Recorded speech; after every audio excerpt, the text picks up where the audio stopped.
In the previous video, we talked about financial ratio analysis, and we started talking about liquidity ratio. We talked about the current ratio as a liquidity ratio that measures the company's ability to pay short-term obligations by using short-term assets. So in this video, we want to continue in this discussion of financial ratios. The other ratio that we also talked about was the efficiency ratio. We talked about the receivable turnover ratio, and we also talked about the fixed asset turnover ratio. So today we're going to talk about the debt ratio and the fixed asset the fixed charge cover ratio. So these two types of ratios, they are under the group of ratios that we call the leverage ratios. And the leverage ratios simply will talk about how a company can use debt to be able to cover for liabilities, or how efficient is using debt to cover for liabilities or assets.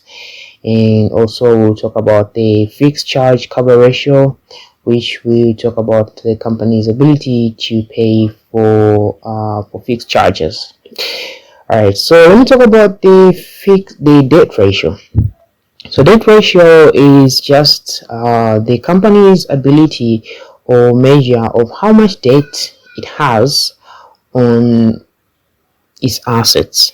So we can think of debt ratio as, for example, if we want to look into a company which has got so many assets like machinery, equipment, those are like the fixed assets the company can have.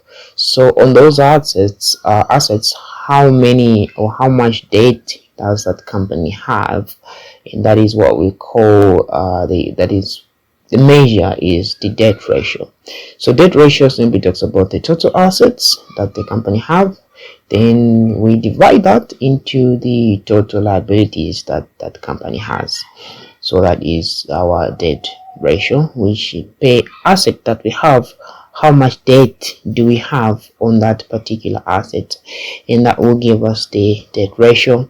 So that is how we get the debt ratio. So remember, we are getting the total assets, then we also get the total liabilities, then we divide the total assets into the total liabilities, and that will give us the debt ratio.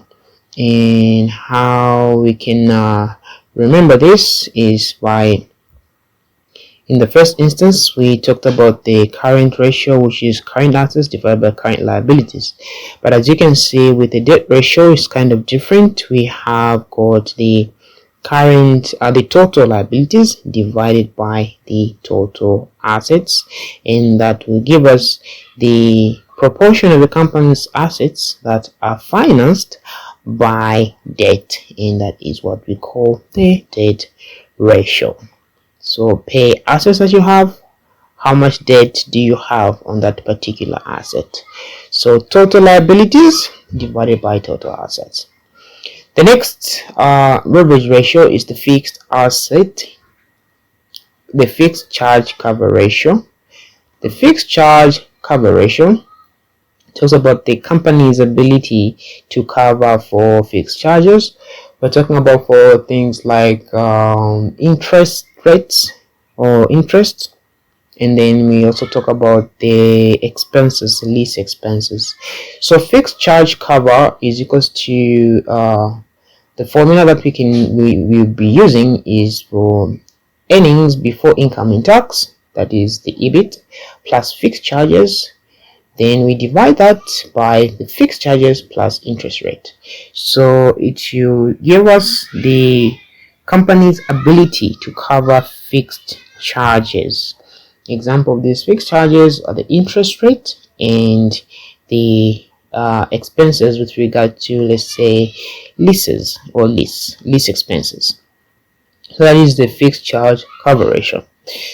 The next so these are the leverage ratios and how to find them in the formulas for these fixed charges. EBIT is earnings before income and tax plus fixed charges, then fixed charges plus interest rate. and that will give us the cover ratio. So we want a word to use here is like a fixed, like covering your fixed charges by using what's your ability to cover your fixed charges. And here we can use debt ratio. We can use the word TOL, that is the total liability divided by the total assets. Let's talk about the next financial ratios, and we're going to talk about the gross profit margin and the return on equity. So the gross profit margin talks about the profitability of a company after we remove COGS, or cost of goods sold. And what's the GPM, so gross profit margin. So if you want to remember GPM, you can again use GPS. So gross profit, GP, divide by the sales or net sales. That will give you the gross profit margin. Since it is a percentage, we're going to multiply it by 100 to convert it to make it a percentage. So this indicates the portion of revenue that is going to exceed COGS, or cost of goods sold. That's going to exceed the COGS, or cost of goods sold. So that is the gross profit margin. And so we're talking about per net sales, how much profit do we have as a percentage. Next, we talk about the return on equity. So return on equity simply talks about the measure of how much income have we returned per shareholders' equity, or per shareholder. So it's the measure of the profitability of a company in generating profit from shareholders' equity. So by using shareholders' equity, how are you generating profit? So that is the return on equity, or ROE. So if you want the word to help you remember this, we can use NICE.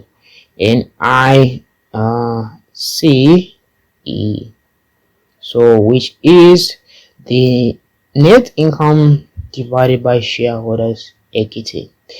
That is the return on equity. Since it's a percentage, we multiply that by 100. So that is the measure of the profitability of a company when it comes to generating profit from shareholders' equity, from the people who own the company. How good are you generating profit? That is your return on equity, and you find it by getting your net income divided by the shareholders' equity, multiply that by 100. Alright, so next we're going to jump to the next financial ratio, and probably this will be the final financial ratio that we are going to talk about, which is the gearing ratio. Now the gearing ratio is pretty much interesting, especially to actuaries.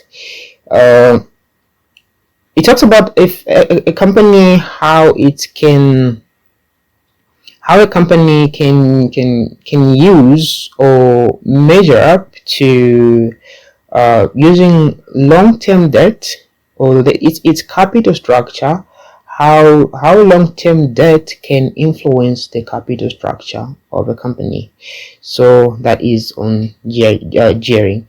So the gearing ratio measures a company's financial leverage, indicating the proportion of debt in its capital structure. So how you find gearing ratio is by long-term debt divided by equity. Now sometimes you're gonna have long-term debt divided by total debt plus equity, so that it can be another form of gearing ratio that we want to find, incorporating total debt, the entire total capital structure. But mostly we're gonna have equity divided by long-term debt. That is the gearing ratio. So a higher ratio will indicate higher financial risk with gearing ratio. Lower ratio will indicate a lower financial risk. And of course we have to compare it from industry to industry, and that is on the gearing ratio. So there is a possibility that the capital structure of a company, the financial capital structure of a company, can be affected by debt. So that is how gearing or gearing ratio comes into the equation or into the discussion. So we talk about how that company can be able to use these debt to influence its capital structure, and that is on the gearing ratio. So that is it on these financial ratios, and we have talked about the current ratio as a liquidity ratio, leverage ratios, the fixed asset turnover ratio, and the receivable turnover ratio. We also talked about the fixed charge cover ratio, and we talked about the gearing ratio and the debt ratio. So these ratios are really important in measuring the health of a company. So we also talked about the gearing ratio. So gearing ratio simply talks about it just shows how a company's debt can control or lead your capital structure. Sometimes the company it you have to survive on having debt. Like a company with no debt, of course, will be in the real world. It will be very difficult to have such kind of a company for you to be able to have kind of it's the capital structure. So like debt in modern world is part and parcel of almost most of the companies. The debt structure will always be there. So gearing ratio simply shows us how debt can control the capital structure of the company or can lead the capital structure of the company. Okay, so if you want to remember the gearing ratio, we can use the word lead. Okay, how debt leads your capital structure. That's the gearing ratio. So we've talked about all these ratios, and this is just the conclusion part of them. And how to interpret the ratios or the guidelines on interpreting these ratios. You cannot just interpret ratios in the same way for each and every company. They on across the same different industries. Of course, there'll be different